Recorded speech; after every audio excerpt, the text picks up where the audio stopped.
নামাজ পড়ে না, তার ইমানের দুর্বলতা আছে। আমরা আবার সন্ধান রাখছি, এটা কিছু আমাদের যে প্রশাসন আছে, প্রশাসন থানা আছে, কর্মকর্তারা এদিক দিয়ে গেল, তাহলে একজন মাদক ব্যবসায়ী কিভাবে আমাদের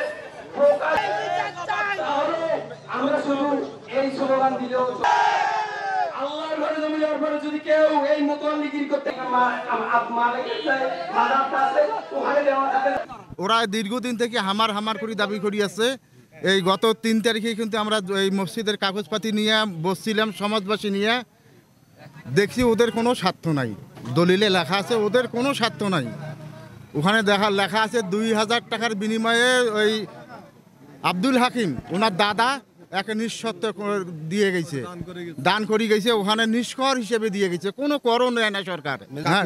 আর মানবাধিকার সংস্থার ভাইস চেয়ারম্যান, হ্যাঁ এই ভাইও ছিল, আরও গ্রামের বহু লোক ছিল। দলিল পাতি দেখছি ওখানে ওদের কোনো দায় দাবি নাই, লেখা আছে, তাও ওরা হামার দাবি করে। এই যে মসজিদের টাকা এই বাইরের দান বাক্সটা এখান থেকে টাকা বাই করিয়ে ওরা নিয়ে গেছে, ভেতরের টাকা নিয়ে গেছে। এই দোকানগুলো এই মসজিদের জায়গা সেই টাকাগুলোও নিয়ে যায় ওরা। উভয় পক্ষের কাগজপাতি আমি পর্যালোচনা করে দেখেছি। এই জমি তারা বিক্রি করেছে, তাদের উত্তরাধিকারী সূত্রে যে উনি দাবি করতেছে 1 ইঞ্চি দাবি যদি উনি প্রমাণ করতে পারে আমরা এটা মেনে নেব। কি আপনার ঠিক কিনা?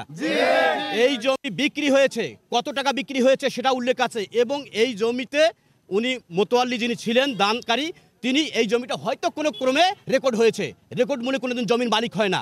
জমির মালিক হতে হলে চাই দলিল, প্রথম শর্ত লাগবে দলিল। আর আমাদের সেই দলিল 1935 সালের রয়েছে আমাদের কাছে। আমরা সেই দলিলের প্রেক্ষাপটে বাস্তব ভিত্তিক কথা বলতেছি। এই জমির মালিক এই জনগণ এবং এই মসজিদের মালিক এই জনগণ। যখন তার বাবা দিয়েছে, বিক্রি করেছে, সেটা সে দাবি করতে অমূলক এবং অন্যায়ভাবে রক্তের গড়ায় এই ছাত্রদের স্বাধীনতার উপর দাঁড়িয়ে আজকে জুলুমবাজ, সেদিন জুলুমবাজ হয়েছে এই জনগণ। তারা এখানে একটা প্রকাশ্য দিবালোকে যে বাক্স, ক্যাশ বাক্স ছিল সেদিন আমার সামনে নিয়ে গেছে। টাকাটা একটা অনুসন্ধান চাই। আর একটা চাই, ওসি সাহেব নিজেই প্রশাসনের লোক এসে এখানে গাঁজার একটা বিশাল গাছ উদ্ধার করেছে, সেটা গেল। সেই গাঁজা চাষির লোক এবং এই মসজিদের মোতোয়াল্লি হয় কি করে, তারা দাবি করে কি করে, এবং তারা রাস্তায় হাঁটে কি করে? এখন চাওয়াটা তার গ্রেপ্তার করা উচিত। 24 ঘন্টার মধ্যে আমরা শাস্তির দাবি করতেছি।